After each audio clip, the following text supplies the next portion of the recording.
Hi ಎಲ್ಲರಿಗೂ welcome to my YouTube channel. ಇವತ್ತಿನ ಎಪಿಸೋಡಲ್ಲಿ ನಾನು ಮಶ್ರೂಮ್ ಕುರ್ಮಾ ಹೇಗೆ ಮಾಡೋದು ಯಮ್ಮಿಯಾಗಿ ಟೇಸ್ಟಿಯಾಗಿ ಮತ್ತು ಕಡಿಮೆ ಸಮಯದಲ್ಲಿ ಹೇಗೆ ಮಾಡೋದು ಅಂತ ಹೇಳ್ಕೊಡ್ತಾ ಇದ್ದೀನಿ. ಇಲ್ಲಿ ನಾನು ಫ್ರೆಶ್ ಆಗಿರೋ ಮಶ್ರೂಮ್ ತೊಗೊಂಡಿದ್ದೀನಿ. ಅದನ್ನು ಚಿಕ್ಕ ಚಿಕ್ಕದಾಗಿ ನಿಮಗೆ ಯಾವ ಥರ ಅಳತೆಗೆ ಬೇಕು ಆ ಥರ ಕಟ್ ಮಾಡ್ಕೊಳ್ಳಿ. ಈ ಥರ ಮಶ್ರೂಮ್ ಕುರ್ಮಾ ಮಾಡೋದ್ರಿಂದ ಮಕ್ಕಳು ಮನೇಲಿ ಎಲ್ಲರೂ ತುಂಬ ಇಷ್ಟಪಡ್ತಾರೆ. ಟಿಫನಿಗೆ ಬೆಳಿಗ್ಗೆ ಏನು ಮಾಡೋದಪ್ಪ, ಚಪಾತಿಗೆ ಏನು ಮಾಡೋದು, ರೈಸಿಗೆ ಏನು ಮಾಡೋದು ಅಂದಾಗ ಈ ಥರದ್ದೊಂದು ಸರಿ ಟ್ರೈ ಮಾಡಿ ನೋಡಿ. ಎಲ್ಲರೂ ತುಂಬ ಇಷ್ಟಪಟ್ಟು ತಿಂತಾರೆ. ಈಗ ನೋಡ್ಬೋದು ಎಲ್ಲದೂ ಕಟ್ ಮಾಡ್ಕೊಂಡಿದ್ದೀನಿ ಚೆನ್ನಾಗಿ ಚಿಕ್ಕ ಚಿಕ್ಕದಾಗಿ. ಈಗ ನಾವು ಅದನ್ನು ಚೆನ್ನಾಗಿ ತೊಳ್ಕೊಳ್ಬೇಕು. ಒಂದು 2, 3 ಸರಿ ಚೆನ್ನಾಗಿ ತೊಳ್ಕೊಳ್ಬೇಕು. ತುಂಬ ಜನಕ್ಕೆ ಕನ್‌ಫ್ಯೂಸ್ ಇರುತ್ತೆ. ಮಶ್ರೂಮ್‌ನ ಹೇಗೆ ಕಟ್ ಮಾಡೋದು, ಹೇಗೆ ಕ್ಲೀನಿಂಗ್ ಎಲ್ಲ ಹೇಗೆ ಮಾಡೋದು, ಓ ಅಂದರೆ ಅದು ಮೇಲ್ಗಡೆದು ಸಿಪ್ಪೆ ತೆಗಿಬೇಕಾ ಬೇಡವಾ ಎಲ್ಲ ತುಂಬ ಕನ್‌ಫ್ಯೂಸ್ ಇರುತ್ತೆ. ಸಿಪ್ಪೆ ಎಲ್ಲ ಏನೂ ತೆಗೆಯೋದಿರಲ್ಲ. ನಾರ್ಮಲಾಗಿ ನಾವು ಹೇಗೆ ಎಲ್ಲ ತರಕಾರಿನೂ ಕಟ್ ಮಾಡ್ಕೊತೀವಿ, ಪನ್ನೀರೆಲ್ಲ ಹೇಗೆ ಕಟ್ ಮಾಡ್ಕೊತೀವಿ ಹಾಗೆ ಕಟ್ ಮಾಡಿ, ಉಪ್ಪು ಹಾಕಿ ಚೆನ್ನಾಗಿ ಒಂದು 2, 3 ಸರಿ ಚೆನ್ನಾಗಿ ತೊಳೆದ್ರೆ ಸಾಕು. ಈಗ ಮಸಾಲಕ್ಕೆ ಒಂದು ಟೊಮ್ಯಾಟೊ, ಒಂದು ಈರುಳ್ಳಿ ಹೆಚ್ಕೊಳ್ಬೇಡ. ನಂತರ ಪ್ಯಾನಿಗೆ ಚಕ್ಕೆ ಮತ್ತು ಒಂದು ಲವಂಗ. ನಾನಿಲ್ಲಿ ಒಂದೇ ಚಕ್ಕೆ, ಒಂದೇ ಲವಂಗ ತೊಗೊಂಡಿದ್ದೀನಿ. ತುಂಬ ಮಸಾಲ ಬೇಡ ಅಂತ. ಸೊ ನೀವು ಬೇಕಿದ್ರೆ 2 ಖಾರ, ಮಸಾಲ ಜಾಸ್ತಿ ಇರಬೇಕು, ಚಕ್ಕೆ ಫ್ಲೇವರ್ ಚೆನ್ನಾಗಿ ಬರಬೇಕು ಅಂದರೆ ಒಂದು 2, 3 ಚಕ್ಕೆ ಅಥವಾ 1, 2 ಲವಂಗ ತೊಗೊಳ್ಬೋದು.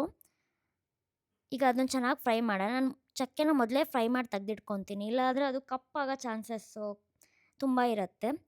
ಈಗ ಏನು ನಾವು ಕಟ್ ಮಾಡ್ಕೊಂಡಿರ್ತೀವಿ ಈರುಳ್ಳಿ, ಟೊಮ್ಯಾಟೊ ಅದನ್ನೆಲ್ಲ ಫ್ರೈ ಮಾಡ್ಕೊಳ್ಳೋಣ. ಈರುಳ್ಳಿ ಕಲರ್ ಚೇಂಜ್ ಆಗಿ ಸಾಫ್ಟಾಗಿ ಆಗೋವರೆಗೂ ನಾವು ಚೆನ್ನಾಗಿ ಫ್ರೈ ಮಾಡ್ಕೊಳ್ಳೋಣ. ಈಗ ಇದಕ್ಕೆ ನಾನು 4 5 ಬೆಳ್ಳುಳ್ಳಿ, 2 ಪೀಸ್ ಶುಂಠಿನ ಹಾಕ್ತಾಯಿದ್ದೀನಿ. ಹಸಿದು ಮಸಾಲ ಮಾಡ್ಕೊಳ್ಬೋದು. ಬಟ್ ಈ ಥರ ನಾವು ಎಣ್ಣೆಯಲ್ಲಿ ಫ್ರೈ ಮಾಡ್ಕೊಂಡು ಮಾಡಿದರೆ ಒಂಥರ ಡಿಫ್ರೆಂಟ್ ಟೇಸ್ಟ್ ಕೊಡುತ್ತೆ. ಮತ್ತು ಇದನ್ನು ನಾವು ತುಂಬ ಒಂದು 2 ದಿನವೂ ಇಟ್ಕೊಳ್ಬೋದು. ಏನೂ ಹಾಳಾಗೋದಿಲ್ಲ ಮತ್ತು ಕಾಯಿ ಯೂಸ್ ಮಾಡಲ್ಲಲ್ಲ ಹಾಗೆ ಇಟ್ಕೊಳ್ಬೋದು. ಈಗ ಇದಕ್ಕೆ ನಾನು 4 5 ಒಣಮೆಣಸು ಹಾಕ್ತಿದ್ದೀನಿ. ಒಂದು ಸ್ವಲ್ಪ ಕೊತ್ತಂಬರಿ ಟೇಸ್ಟಿಗೆ. ಲಾಸ್ಟಿಗೆ ನಾನು ಇಲ್ಲಿ ಟೊಮ್ಯಾಟೋನ ಏನು ಕಟ್ ಮಾಡಿಟ್ಕೊಂಡಿದ್ದೀನಿ ಅದನ್ನು ಆ್ಯಡ್ ಮಾಡ್ತಾಯಿದ್ದೀನಿ. ಈಗ ನೀವು ನೋಡ್ಬೋದು ಎಲ್ಲ ಸಾಫ್ಟ್ ಆಗ್ತಾ ಬಂದಿದೆ. ಈಗ ಲಾಸ್ಟಿಗೆ ನಾನು ಗೋಡಂಬಿನ ಆ್ಯಡ್ ಮಾಡ್ತಿದ್ದೀನಿ. ಇಲ್ಲಿ ಗೋಡಂಬಿನೇ ಸ್ಪೆಷಲ್ಲು. ಗೋಡಂಬಿಯಿಂದ ಟೇಸ್ಟ್ ಸ್ವಲ್ಪ ಡಿಫ್ರೆಂಟಾಗಿ ಕ್ರೀಮಿಯಾಗಿ ಬರುತ್ತೆ. ಫ್ರೈ ಮಾಡಿದ್ದೆಲ್ಲ ತಣ್ಣಗಾಗೋವರೆಗೂ ನಾವು ಚಪಾತಿಗೆ ರೆಡಿ ಮಾಡ್ಕೊಳ್ಳೋಣ. ಪನ್ನೀರ್ ಕುರ್ಮಾಗೆ ಚಪಾತಿ ತುಂಬ ಒಳ್ಳೆ ಕಾಂಬಿನೇಷನ್ ಅನ್ಬೋದು. ಈಗ ಈಗ ಅದೇ ಪ್ಯಾನಿಗೆ ಸ್ವಲ್ಪ ಬಟರ್ನ ಹಾಕಿದ್ದೀನಿ. ಈಗ ಏನು ನಾವು ಮಿಕ್ಸಿ ಮಾಡಿರ್ತೀವಿ ಆ ಮಸಾಲಾನ ಪ್ಯಾನಿಗೆ ಆ್ಯಡ್ ಮಾಡೋಣ. ಮಸಾಲ ಚೆನ್ನಾಗಿ ಫ್ರೈ ಮಾಡೋಣ. ಅದು ಕುದಿ ಬರಬೇಕು. ಕುದಿ ಎಷ್ಟು ಬರುತ್ತೆ ಅಷ್ಟು ಒಳ್ಳೆ ಟೇಸ್ಟ್ ಬರುತ್ತೆ. ನೀವು ನೋಡ್ಬೋದು ಒಂಥರ ಕ್ರೀಮಿ ಥರ ಬಂದಿದೆ. ಅದಕ್ಕೆ ಮೇನ್ ಕಾರಣ ಏನು ಅಂದರೆ ಗೋಡಂಬಿ. ನಾವು ಗೋಡಂಬಿ ಹಾಕಿದ್ರಿಂದ ಅದು ಕ್ರೀಮಿ ಬರುತ್ತೆ. ಈಗ ಅದೇ ಜಾರಿಗೆ ಸ್ವಲ್ಪ ನೀರು ಹಾಕ್ಕೊಂಡು ನಾನು ವಾಟರ್ ಆ್ಯಡ್ ಮಾಡಿದ್ದೀನಿ. ನೀವು ನೀರನ್ನ ಕೊನೆಗೂ ಆ್ಯಡ್ ಮಾಡ್ಕೊಳ್ಬೋದು. ಒಂದು ಕುದಿ ಚೆನ್ನಾಗಿ ಬಂದಮೇಲೆ ನಿಮಗೆ ಯಾವ ಥರ ಕರಿ ಯಾವ ಥರ ಬೇಕು, ರೈಸಿಗೆ ಬೇಕಾ ಚಪಾತಿಗೆ ಬೇಕಾ ನೋಡ್ಕೊಂಡು ನೀವು ಲಾಸ್ಟಿಗೆ ನೀರನ್ನ ಆ್ಯಡ್ ಮಾಡ್ಬೋದು. ಇಲ್ಲಿ ನಾನು ಕ್ಯಾಪ್ಸಿಕಮ್‌ನ ಹಾಕ್ತಾಯಿದ್ದೀನಿ. ಇಲ್ಲಿ ಕ್ಯಾಪ್ಸಿಕಮ್ ಆಪ್ಷನಲ್. ನೀವು ಬೇಕಿದ್ರೆ ಆಲೂಗಡ್ಡೆನೂ ಹಾಕ್ಕೊಳ್ಬೋದು. ಕ್ಯಾಪ್ಸಿಕಮ್ಮು, ಆಲೂಗಡ್ಡೆ, ಪನ್ನೀರು ಹಾಕ್ಕೊಳ್ಬೋದು ಮಶ್ರೂಮ್ ಜೊತೆಗೆ ತುಂಬ ಚೆನ್ನಾಗಿ ಬರುತ್ತೆ. ಈಗ ಏನು ಮಶ್ರೂಮ್ ತೊಳೆದಿದ್ದೀನಿ ಅದನ್ನು ಚೆನ್ನಾಗಿ ಹಿಂಡಿ ಡ್ರೈ ಮಾಡ್ಕೊಂಡು ಹಾಕ್ತಾಯಿದ್ದೀನಿ. ಯಾಕೆ ಅಂದರೆ ಮಶ್ರೂಮ್ ಕೊನೆಗೆ ಮತ್ತೆ ಅದು ನೀರು ಬಿಡತ್ತೆ. ಸೊ ಎಷ್ಟು ಡ್ರೈ ಆಗುತ್ತೆ ಅಷ್ಟು ಡ್ರೈ ಆಗಿ ಮಶ್ರೂಮ್‌ನ ಹಾಕ್ಕೊಳ್ಳಿ.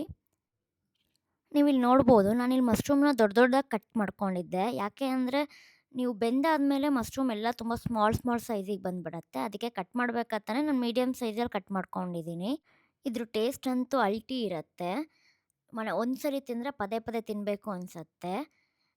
ಮಶ್ರೂಮ್‌ನ ಈಗ ನಾವು ಸ್ವಲ್ಪ ಒಂದು 5 ಮಿನಿಟ್ನ ಕುಕ್ ಮಾಡಿದರೆ ಸಾಕು, ಬೇಗ ಬೆಂದ್ಬಿಡತ್ತದು.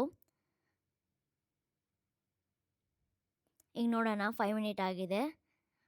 ಈಗ ನೋಡ್ಬೋದು ಎಷ್ಟು ಚೆನ್ನಾಗಿ ಕುದಿ ಬಂದಿದೆ. ಮಶ್ರೂಮ್ ಎಲ್ಲ ಸ್ಮಾಲ್ ಸೈಜ್ ಆಗಿದೆ. ನಾನು ಹೇಳಿದ್ದೆ ಅಲ್ಲ, ಮೀಡಿಯಮ್ ಕಟ್ ಮಾಡಿದರೂ ಅದು ಚಿಕ್ಕಾಗತ್ತೆ. ನೀವು ಚಿಕ್ಕದಾಗೆ ಕಟ್ ಮಾಡ್ಕೊಂಬಿಟ್ರೆ ಏನಾಗುತ್ತೆ ಅಂದರೆ ಅದು ಕರ್ಗೋಗ್ಬಿಟ್ಟಿರತ್ತೆ. ತಿನ್ನಕ್ಕೆ ಚೆನ್ನಾಗಾಗಲ್ಲ. ಈಗ ಇದು ಎಷ್ಟು ಚೆನ್ನಾಗಿ ಬರುತ್ತೆ ಅಂದರೆ ಚಿಕನ್ ಪೀಸ್ ಥರ ನಮಗೆ ಚೆನ್ನಾಗಿ ತಿನ್ಬೋದು. ತುಂಬ ಟೇಸ್ಟಿಯಾಗಿರುತ್ತೆ. ಈಗ ಒಂದೊಂದು ವಾರದಲ್ಲಿ ತಿನ್ನೋದಿಲ್ಲ ಚಿಕನ್ ಒಬ್ಬರೊಬ್ರು. ಆ ಟೈಮಲ್ಲಿ ಈ ಥರದ್ದೆಲ್ಲ ಮಾಡ್ಕೊಂಡು ತಿಂದರೆ ತುಂಬ ಚೆನ್ನಾಗಿರುತ್ತೆ. ಸಖತ್ತಾಗಿ ಮಶ್ರೂಮ್ ಕುರ್ಮಾ ರೆಡಿಯಾಗಿದೆ. ಚಪಾತಿ ಜೊತೆ ಅಂತೂ ಆಹಾ! ಸೂಪರಾಗಿರುತ್ತೆ. ನೀವು ಮನೇಲಿ ಮಾಡಿ ನೋಡಿ. ಟೇಸ್ಟ್ ಹೇಗಿದೆ ಅಂತ ಕಮೆಂಟ್ ಮಾಡಿ. ಸಬ್ಸ್ಕ್ರೈಬ್ ಮತ್ತು ಲೈಕ್ ಮಾಡೋದು ಮಾತ್ರ ಮರಿಬೇಡಿ. Thank you for support.